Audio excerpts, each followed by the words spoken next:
started.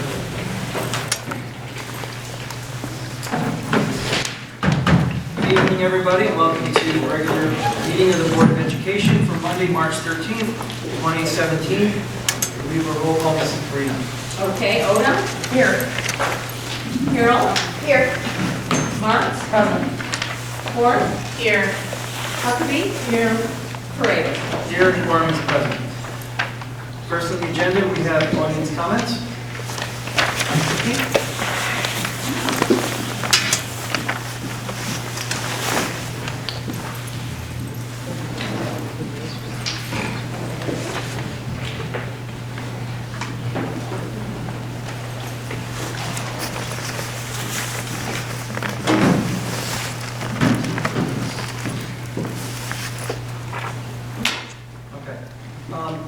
We have Karen Chung has asked to speak about bus service. I'm here tonight in regards to bus service, and I wrote it down because I don't want to forget anything. This is my second year with a student in SD 161, and both years bus service has been a continual issue. I had high hopes that this year would be better with a new bus provider, but sadly I believe bus service has taken a steep decline. Up until now, my husband and I and many other parents have gone through the normal routes of working with the district's transportation office. Last week, I also made contact with the superintendent's office. At this point, I have now decided to come to the Board of Education, and I'm not sure what else to do. On top of the disastrous start to the beginning of the year, we've also had numerous other incidents of route changes without notification to parents, routes not matching between the transportation office and bus company, and late and lost buses. Between January 12th and February 27th, on my route, we received 6 text notifications on different days regarding a late bus. This doesn't include the last incident on March 1st, where my specific route was 20 minutes late and had an additional route from our school loaded on the bus. No notification went out to parents until 3:45. Dismissal was at 3:05. I won't go into the details of our issues in 2015, 2016, or the issues at the beginning of the school year, but they are numerous, and I personally believe many impact the safety of our students. These are not bus driver issues. These are lack of coordination and accountability issues. I know from speaking with other parents that we are not the only route or school with bus service issues. At some point, it all becomes unacceptable. I would urge the transportation office to begin keeping a log of all the issues if they weren't already, and for the superintendent's office to begin holding our own transportation department and bus company accountable for the poor service. I also look forward to an update to all parents on steps being taken to ensure we have successful bus service moving forward, and especially at the beginning of the next school year. Thank you. Thank you very much. Next on our agenda, we have recognition of students. And at this time, I would like to introduce Kathy Seidel, our ACE program coordinator, who will introduce the spelling bee winner. Good evening. Noelle won our district spelling bee, which was held on January 12th. Then she went on to represent us at the 7th annual South Cook ISC Script Spelling Bee at Collin Powell Middle School on February 9th. Noelle tied for 4th place out of 34 participants. Congratulations.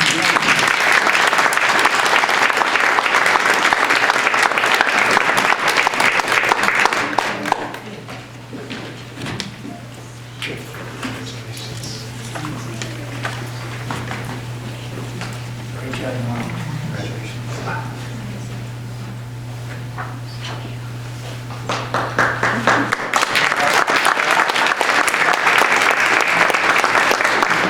Turn around this way for the board. You come back this way. We're going to take a picture with you.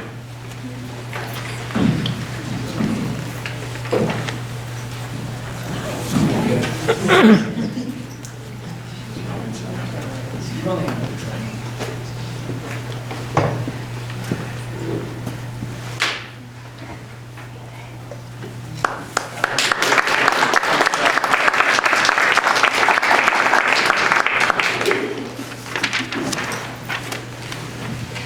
Thank you, Noel. Thank you, Mrs. Seidel.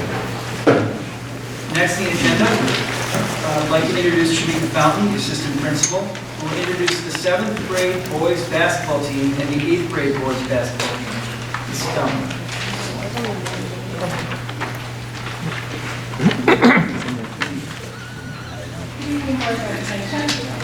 It is my honor to present to you our 7th grade boys basketball team.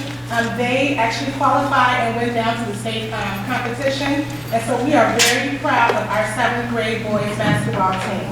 Unfortunately, our coaches could not be here due to late notice, but they wanted to support and just let you know that these are some wonderful young men, and we're very, very proud of them. We have Luis Acevedo. Right here, okay. Jalen Bumpus.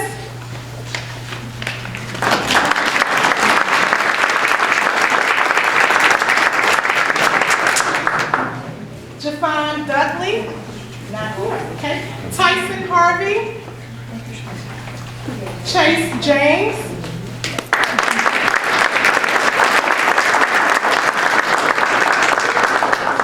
Daniel Johnson.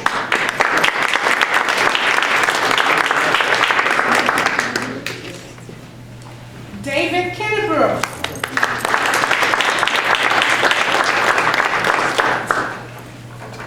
Jakaris London. Christian Meeks.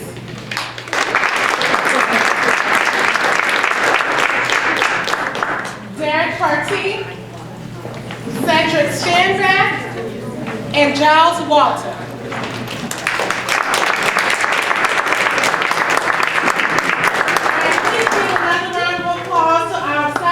Boys basketball team.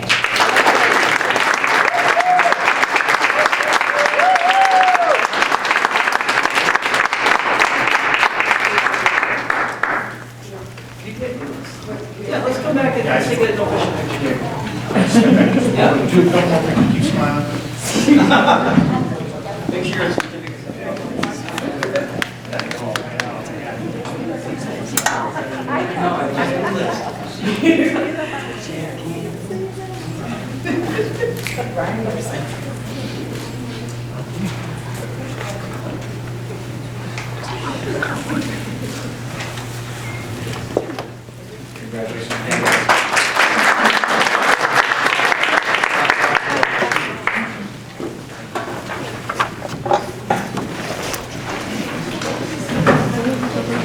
And we also want to recognize our 8th grade boys basketball team.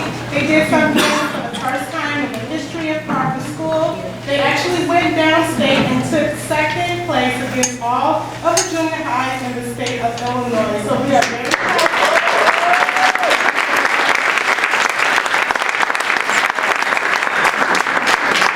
Unfortunately, all of them could not be here. We only have one member here, but we will still read the names of all of our 8th grade boys basketball team. We have Victor Cooksey, Tyler Fullman, Colin Harris, Kenyon Haynes, Danielle Jones, Cedric Mitchell, Aman Muhammad, Will Pauling, Kenton Pryor, Chad Reedy, Daniel Reed, and Tay Walters.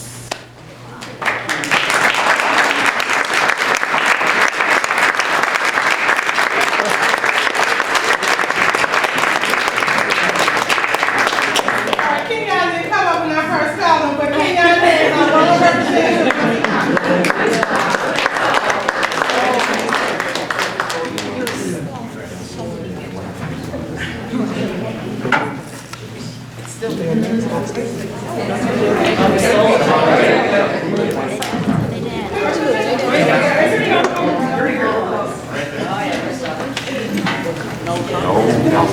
There's also a other guy never presented all.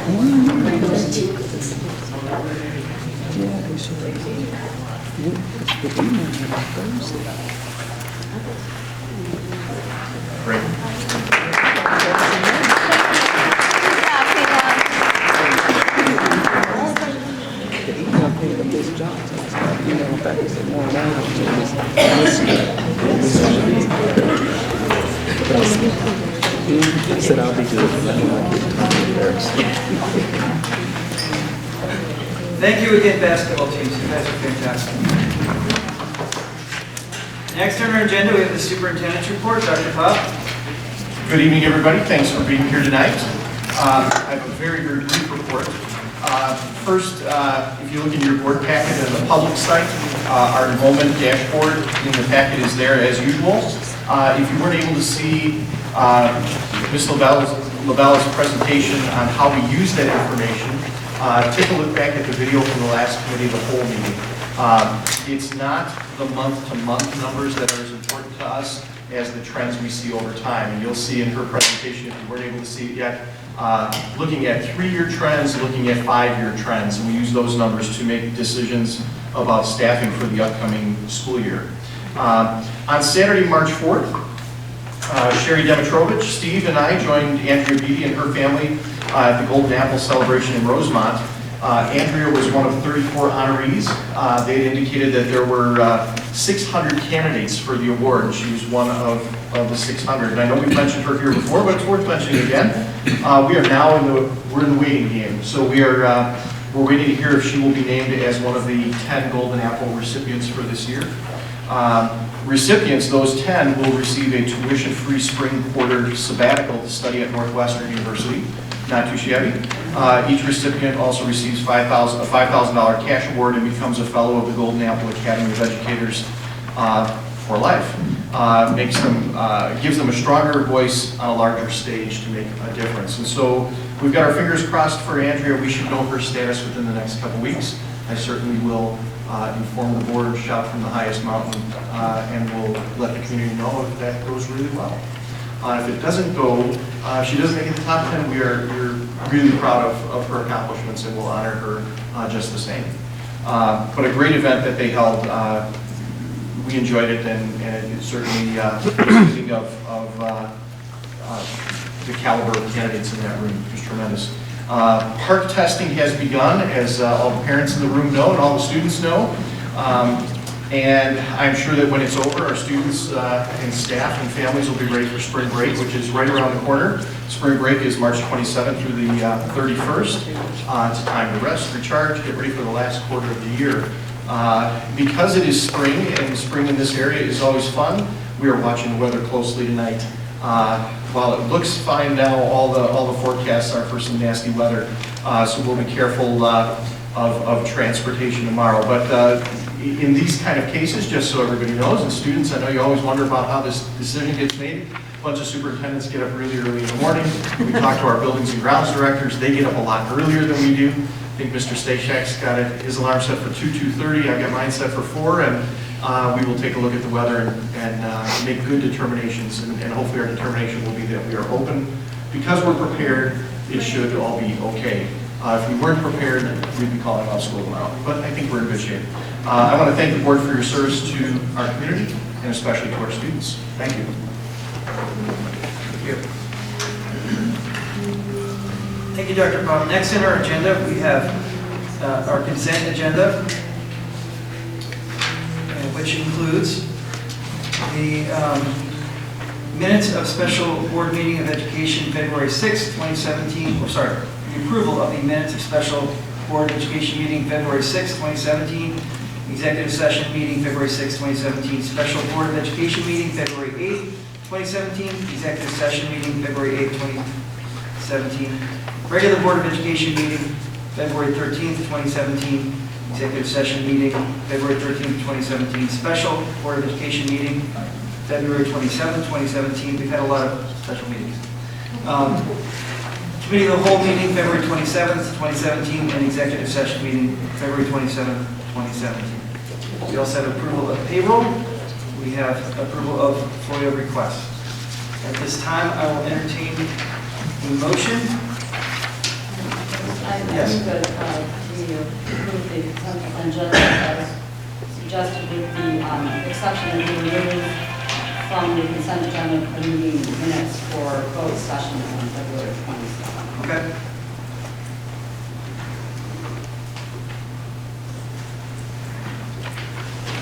Okay, so there's a Board of Education meeting February 27th. There's a Committee of the Whole February 27th, and an executive session meeting February 27th. So all those. Okay.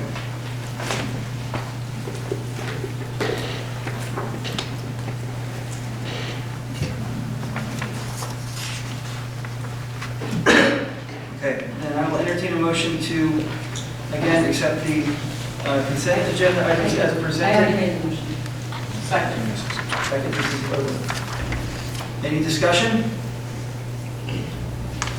We can roll call, Mrs. Brino. Okay, Simmons, Yes. Harold, Yes. Huckabee, Yes. Odom, Yes. Marks, Yes. Ford, Yes. Paredes. Yes, the motion is passed.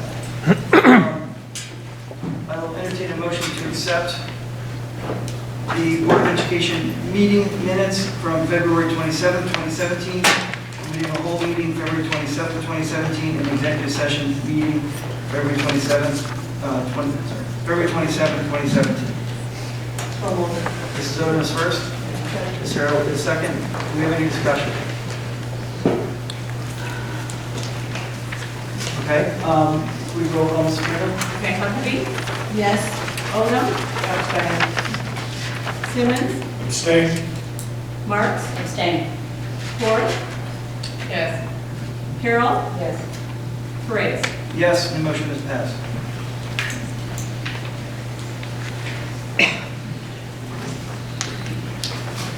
Okay, next on the agenda, we have approval of bills. This month's bills were reviewed by Mrs. Oden. I would make a motion at this time to approve the bills for this month in the amount of $738,901.23. I will second that motion. Is there any discussion? We roll call, Mrs. Marino. Harold, Yes. Simmons, Yes. Odom, Yes. Marks, Yes. Ford, Yes. Huckabee, Yes. Paredes.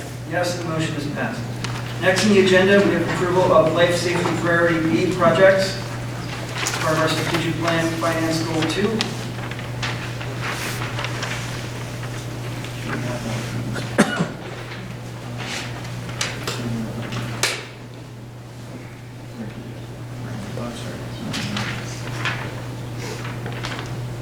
Yes. If we need it, we have. If there are questions. So I'll entertain a motion to approve the bid from Key Construction for summer life safety work, priority B items, and alternates A1.01, A1.02, A2.01, A3.01, A4.01, and A5.01 for a total of $960,741. Mrs. Harrell's first. Second, Mrs. Horn. Do we have any discussion? We roll call, Mrs. Carino. Okay, Marks, Yes. Odom, Yes. Simmons, Yes. Huckabee, Yes. Ford, Yes. Harold, Yes. Paredes. Yes, and the motion is passed. Next on the agenda, we have approval of Parker Junior High School roof bid, strategic plan, finance goal 2. We'll call for a motion to approve the bid from Crowther Roofing and Sheet Metal for the Parker Junior High roof replacement for a total of $1,118,567. Okay, Mrs. Hurl is first. Second, Mrs. Odom. Is there any discussion? We roll call, Mrs. Brino. Simmons, Yes. Odom, Yes. Harold, Yes. Marks, Yes. Ford, Yes. Huckabee, Yes. Paredes. Yes, and the motion is passed. Okay. Next on the agenda, we have information regarding Mandarin survey and potential world language. I would like to invite Ms. Crawford up to present. Good evening, everyone. I just wanted to share an update following our last meeting at the Committee of the Whole. I informed the Board of Education that we would be surveying our parents and families to test the waters to see how much interest we had in offering Mandarin to our students. So we did survey all of our students, elementary as well as all students in grades 3 through 8. So we had plenty of interest in having a Mandarin course for junior high as well as elementary. As I mentioned at the last meeting, our high school also offers Mandarin 1 and 2 at this point, and their sections are running consistently between 20 to 30 students in each section. So in conversations with the high school, this was seen as a potential good step to help prepare our students to be able to take that course as well. Because we had so much interest across all of our grade levels, the information that I would suggest this evening is that we posted an anticipated vacancy to get some interest and understanding that this may be a more challenging position to fill. It may take longer than other positions do. But I feel like if we go at just testing the water to see if there are enough applicants available, then we can look at utilizing that staff member at both the junior high level and the elementary level in a creative way. A lot of the comments on the survey also talked about interest in bringing back language stars, which was in the district several years ago. So I'm meeting with them on Wednesday to see what we can plan moving forward. So that would include Mandarin and other languages as well. That's an after school. They have a during school option as well, though. So I think their programming has evolved a little bit, so we'll be exploring both options. That's a program that is paid for by parents, though, am I correct? Is that an after-school program? Both. Yes, there's an option for parents to pay for an after-school programming. There's also an option for the school district to pay for like a during-school program that rotates through the schools. So with the during school program, does that be something that's specifically designed for state standards in foreign language? Or is that I would have to learn more when I meet with them to see what their curriculum really is. I asked them to sort of bring everything to the table so I can see what they're developing in terms of programming and what they are aligning to. But at the next committee of the whole, I should be able to share that information. And can you just remind us, so if once a position is posted and there's interest generated, would this person be housed here? I mean, where, so would that eliminate the need for students to go to HF to take this class? It would still be an option for students to take the class at HF. I think if we offered that, then we would be able to maybe say our 8th grade students can take the class at HF. And we're offering something for our 6th and 7th grade students. That would be a potential model, or we could just do it all in-house. It's really up to us. I really just want to make sure that we are able to see how many candidates we're able to get, and if there's takers or interest in the position, we could really design it either way. And then the second question is, how will this impact Spanish and French, and will those options become available for students at younger grades as well? Yes. I'm hoping to be able to utilize Language Stars to do all of the languages for younger students because there was a lot of interest in that. We know that the offering Mandarin will take numbers from one of those languages at junior high, but we would not eliminate either one of those programs. I don't think based on these results that it will take, it will eliminate either one of Spanish or French. I think it might reduce numbers a little bit, but if we did some sort of cycle where students have to take each one, or like a survey course where they get a taste of each language, that way we can still offer all three. But I don't think it would be a good idea for us to eliminate either one of the languages. I think Mandarin would be a good addition. Right. Well, and obviously, if we're offering Mandarin at the younger age groups, we want to be able to do that with French and Spanish as well. Absolutely, and Language Stars offers all three, so that would be an opportunity to bring them in to offer all three to our younger students. I'll just stay up because I have. Yes. Is there any other discussion or questions or comments regarding our language? Okay. With that, we'll move to our next agenda item, which is the math curriculum update. Ms. Crawford? Yes, so our math curriculum committee came to a determination, made a decision regarding the two programs that we would like to move forward forward with piloting. The first program that we'll be looking at is Eureka Math. The second program is Bridges Math. We had over 4 meetings went through each program as well as some other programs to utilize the IMET tool, which is the Instructional Materials Evaluation tool, to really gauge whether or not the programs we were looking at were rigorous enough and aligned to Common Core standards, as well as have the things that we know that we need. At the end of the day, it was a lively discussion, and the committee was very engaged in the work. We did eliminate the programs at the end of the day based on rigor, and we really wanted to land with the most challenging programs available to us still on the table, and we believe that's what we have. So we will start our pilot process next week with Eureka Math. Parents were also informed. We sent out the links to Eureka, as well as the IMAT, as well as the second program, which we'll pick up after the 6-week cycle, and that would be Bridges. So at the end of both cycles, we will be surveying parents and as well as teachers to get an idea of which program people are thinking is best for our kids.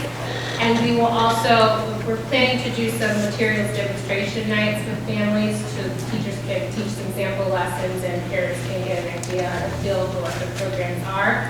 Again, this is not the end of our research-based search for materials. It's just the beginning of trying to build our core, knowing that we need to have a consistent core across all of our schools for math and all of our subjects. And I just have to say again, I'm so impressed with our committee members. I challenged them, our consultants challenged them, we pushed them to think outside the box, and they really stepped up to the plate. Yes? I have a question. So the Go Math was not good. We eliminated Go Math. And was that the one also where I believe it had certain components that went up to a certain year and then we could switch at some point? I don't have my notes in front of me, so it's... Yes, I think you're talking about Go Math went up through K-8, Bridges Right, okay. is a K-5 program. Great, okay. And with Go Math, it really came, and the other programs that we looked at as well, it really came down to the rigor.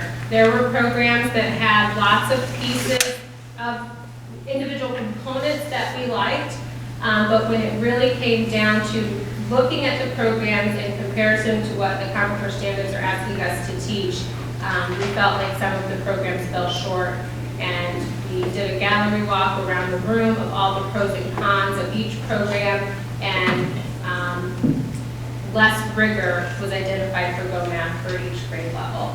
So at the end of the day, we decided to go with the 2. Okay, thank you. In the information that went home to parents, we also included the research from the National Ed Report, which shows the rankings for all of the programs that we looked at, as well as many others, and the 2 programs that we selected do have the highest ratings on the Ed Report. So we feel confident with that, and we will keep everyone informed as the pilot progresses. Thank you. Thank you very much.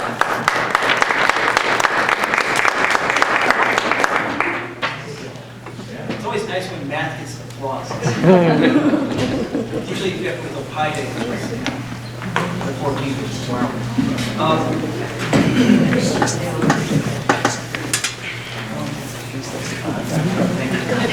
Okay.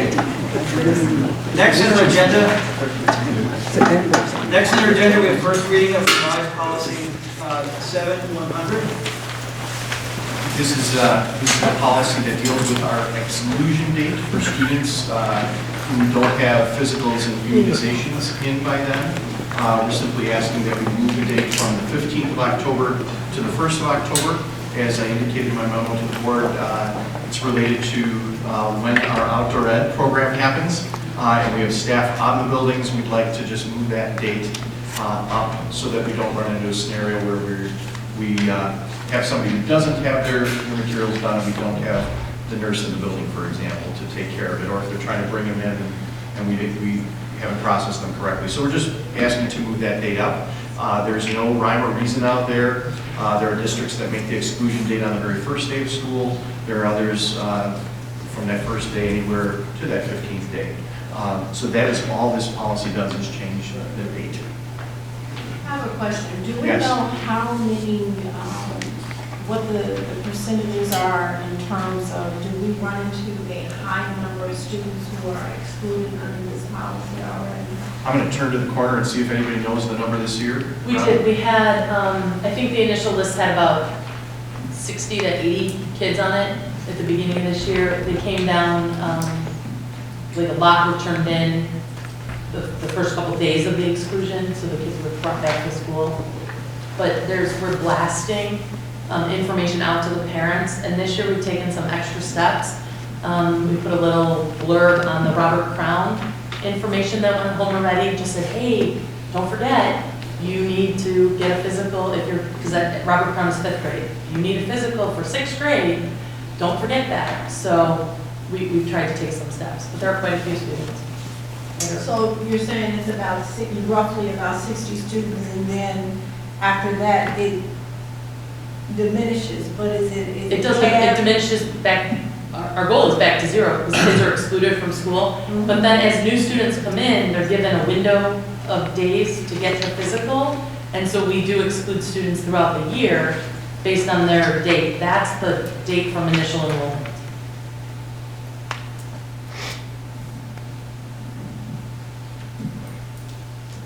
Not a question, but more of a statement. We always do this when we talk about changes in the district from a change management standpoint. Everyone does not necessarily go online to read the backpack. And there may be parents who are used to the 15th and they do wait until the end, just ensuring that we have over communication to let the other days change. And that's just, we need to do it. Yes. And as we look to push the backpack out via email, we'll include it there. It'll be in the registration packet. I appreciate that Robin's already got it going out there. Our nurse has it going out there now. Two additional notifications that we'd like to put out there. Some more fun, like inviting notifications, not just the sending the physical. So we started with the Robert Crown, putting a little blurb on there. We have another flyer, going out soon. And then we'll have the official physical information going out pretty much standard like it did. And I think we'll probably wait till after spring break so that it doesn't get lost in the spring break.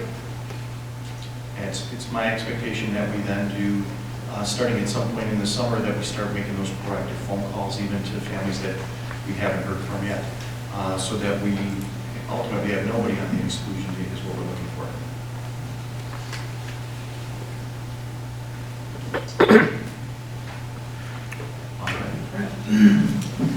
With that, we'll move to our next agenda item, which is the second reading and approval of revised policies. I'm not going to read through all of these policies because we already did that last week. We did that at the CAL. They are listed publicly for people to see. So at this point, I'll call for motion for second reading and approval of revised policies that are listed on the agenda. Mrs. Harrell is first. Second, Mrs. Horth. Is there any discussion? Do we roll on Mrs. Sabrina? Okay, Marks? Yes. Odom? Yes. Huckabee? Yes. Horn? Yes. Carol? Yes. Simmons? Yes. Paredes? Yes, and the motion is passed. At this time, we will be entering into executive session to discuss matters related to personnel, 5 ILCS 120/2C1. I will entertain a motion to enter into executive session to discuss matters related to personnel. Mrs. Horth? Second, Mrs. Huckabee. We roll on Mrs. Sabrina? Okay, Simmons? Yes. Carol? Yes. Huckabee? Yes. Odom? Yes. Marks? Yes. Horn? Yes. Paredes? Yes, the motion is passed. We'll be back in, I imagine, about 45 minutes to an hour. Session. I will entertain a motion to approve the personnel report as presented, as discussed in executive session, with the amendment to the personnel report regarding the CSBO contract to reflect a 2014 and 2018 contract, and also the amendment for Susan Hayden that it should say transfer to special ed from PLN. So moved. Mrs. Huckabee? Second. Second, Mrs. Oden. Roll call, Mrs. Carino? Okay, Carol? Yes. Simmons? Yes. Odom? Yes. Marks? Yes. Ford? Yes. Huckabee? Yes. Paredes? Yes, and the motion is passed. Before we adjourn,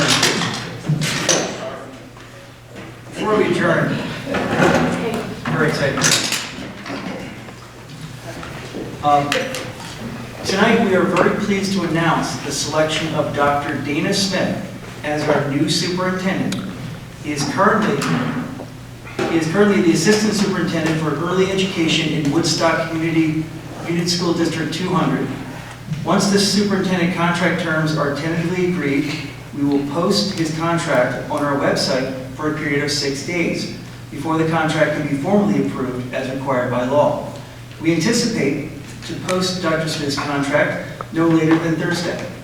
At the end of the posting period, the special board meeting to approve the contract and community reception date will be shared as soon as possible. Thank you all.